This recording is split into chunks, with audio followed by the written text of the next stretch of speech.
पाठ 15। अपूर्व अनुभव। जापानी पृष्ठभूमि पर लिखी गई यह कहानी बाल सुलभ मनोभावों को व्यक्त करती है, साथ ही यह दृढ़ निश्चय के महत्व को भी दर्शाती है। आइए दो नन्हे बच्चों की कहानी पढ़ें। सभागार में शिविर लगने के 2 दिन बाद तोतो चान के लिए एक बड़ा साहस करने का दिन आया। इस दिन उसे यासुकी चान से मिलना था।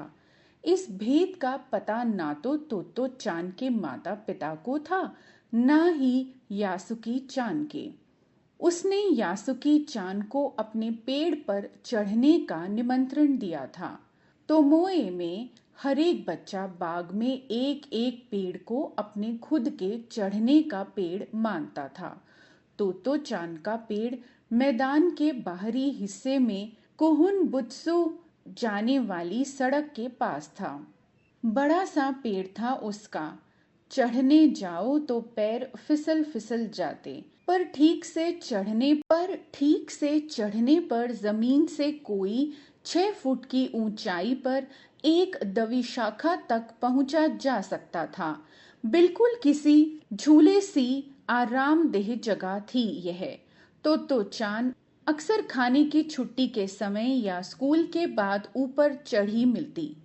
वहां से वह सामने दूर तक ऊपर आकाश को या नीचे सड़क पर चलने वाले लोगों को देखा करती थी। बच्चे अपने अपने पेड़ को निजी संपत्ति मानते थे। किसी दूसरे के पेड़ पर चढ़ना हो तो उससे पहले पूरी शिष्टता से माफ कीजिए, क्या मैं अंदर आ जाऊं, पूछना पड़ता था। यासुकी चान को पोलियो था, इसलिए वह ना तो किसी पेड़ पर चढ़ पाता था और ना ही किसी पेड़ को निजी संपत्ति मान सकता था। अतः तो चान ने उसे अपने पेड़ पर आमंत्रित किया था, पर यह बात उन्होंने किसी से नहीं की, क्योंकि अगर बड़े सुनते तो जरूर डांटते। घर से निकलते समय तो चान ने माँ से कहा कि वह यासुकी चान के घर टेनेनचोफू जा रही है। चूंकि वह झूठ बोल रही थी, इसलिए उसने माँ की आंखों में नहीं झांका। अपनी नजरें वह जूतों के फीतों पर ही गड़ाए रही। जब तो चांद स्कूल पहुंची तो रेल पास उसके गले के आसपास हवा में उड़ रहा था। यासुकी चान उसे मैदान में क्यारियों के पास खड़ा मिला। गर्मी की छुट्टियों के कारण सब सूना पड़ा था। यासुकी चान उससे कुल जमा 1 ही वर्ष बड़ा था, पर तो चान को वह अपने से बहुत बड़ा लगता था। जैसे ही यासुकी चान ने तो चान को देखा, वह पैर घसीटता हुआ उसकी ओर बढ़ा। उसके हाथ अपनी चाल को स्थिर करने के लिए दोनों ओर फैले हुए थे। तो चान उत्साहित थी। वे दोनों आज कुछ ऐसा करने वाले थे जिसका भेद किसी को पता ना था। वह उल्लास में ठिठियाकर हंसने लगी। यासुकी चान भी हंसने लगा। तो चान यासुकी चान को अपने पेड़ की ओर ले गई और उसके बाद वह तुरंत चौकीदार की झोपड़ी की ओर भागी, जैसा कि उसने रात को ही तय कर लिया था। वहां से वह एक सीढ़ी घसीट कर ले आई। उसे तने के सहारे ऐसे लगाया जिससे वह द्विशाखा तक पहुंच जाए। वह फुर्ती से ऊपर चढ़ी और उसने सीढ़ी के किनारे को पकड़ लिया। तब उसने यासुकी चान को पुकारा, ठीक है, अब ऊपर चढ़ने की कोशिश करो। यासुकी चान के हाथ पैर इतने कमजोर थे कि वह पहली सीढ़ी पर ही बिना सहारे के चढ़ नहीं पाया। इस पर तो चान नीचे उतर आई और यासुकी चान को पीछे से धकियाने लगी। पर तो चान भी छोटी और नाजुक थी, इससे अधिक क्या सहायता कर पाती। यासुकी चान ने अपना पैर सीढ़ी पर से हटा लिया और हताशा से सिर झुकाकर खड़ा हो गया। तो चान को पहली बार लगा कि काम उतना आसान नहीं है जितना वह सोचे बैठी थी। अब क्या करे वह? यासुकी चान उसके पेड़ पर चढ़े, यह उसकी हार्दिक इच्छा थी। यासुकी चान के मन में भी उत्साह था। वह उसके सामने गई। उसका लटका चेहरा इतना उदास था कि तो चान को उसे हंसाने के लिए गाल फुलाकर तरह तरह के रूप बनाने पड़े। ठहरो, एक विचार कौंधा है। वह फिर चौकीदार की झोपड़ी की ओर भागी और वहां हर एक चीज उलट पुलट कर देखने लगी। आखिरकार उसे एक तिपाई सीढ़ी मिली जिसे थामे रहना भी जरूरी नहीं था। वह तिपाई सीढ़ी को घसीट कर ले आई और अपनी शक्ति पर हैरान होने लगी। तिपाई की ऊपरी सीढ़ी द्विशाखा तक पहुंच रही थी।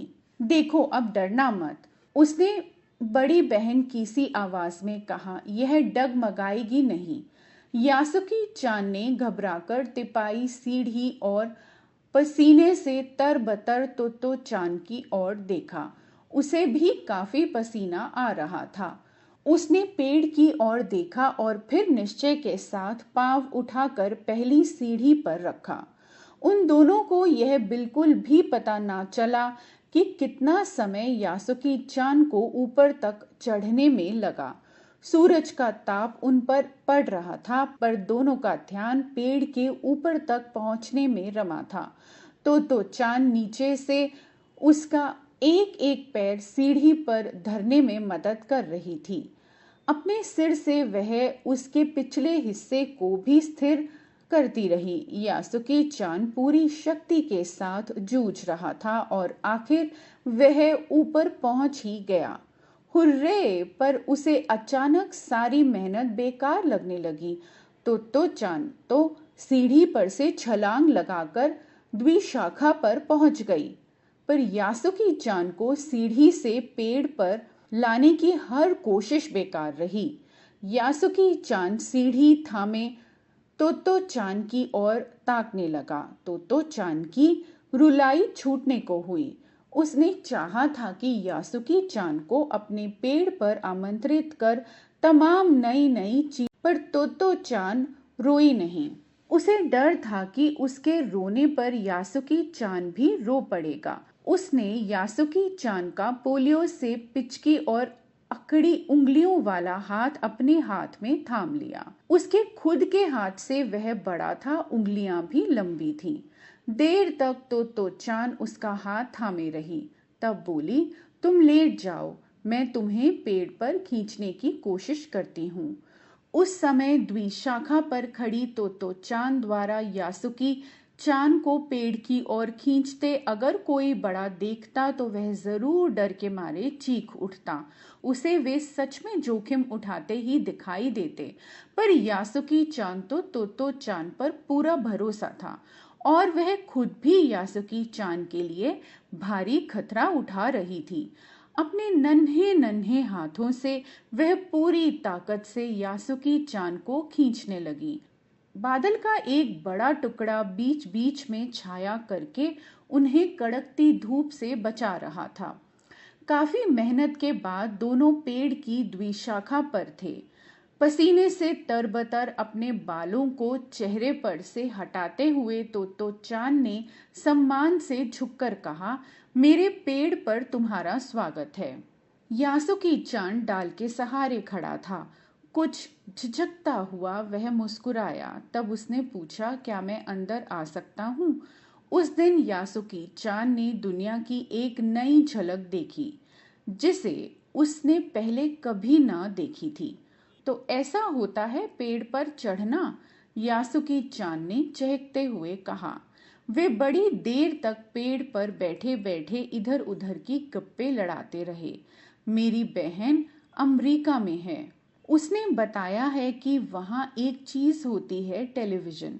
यासुकी चान उमंग से भरा बता रहा था। वह कहती है कि जब वह जापान आ जाएगा तो हम घर बैठे बैठे ही सुमो कुश्ती देख सकेंगे। वह कहती है कि टेलीविजन एक डिब्बे जैसा होता है। तो चान उस समय यह तो ना समझ पाई कि यासुकी चान के लिए जो कहीं भी दूर तक चल नहीं सकता था, घर बैठे चीजों को देख लेने के क्या अर्थ होंगे। वह तो यही सोचती रही कि सुमो पहलवान घर में रखे किसी डिब्बे में कैसे समा जाएंगे। उसका आकार तो बड़ा होता है, पर बात उसे बड़ी लुभावनी लगी। उन दिनों टेलीविजन के बारे में कोई जानता नहीं था। पहले पहल यासुकी चान ने ही तोतो चान को उसके बारे में बताया था। पेड़ मानो गीत गा रहे थे और दोनों बेहद खुश थे। यासुकी चान के लिए पेड़ पर चढ़ने का यह पहला और अंतिम अवसर था।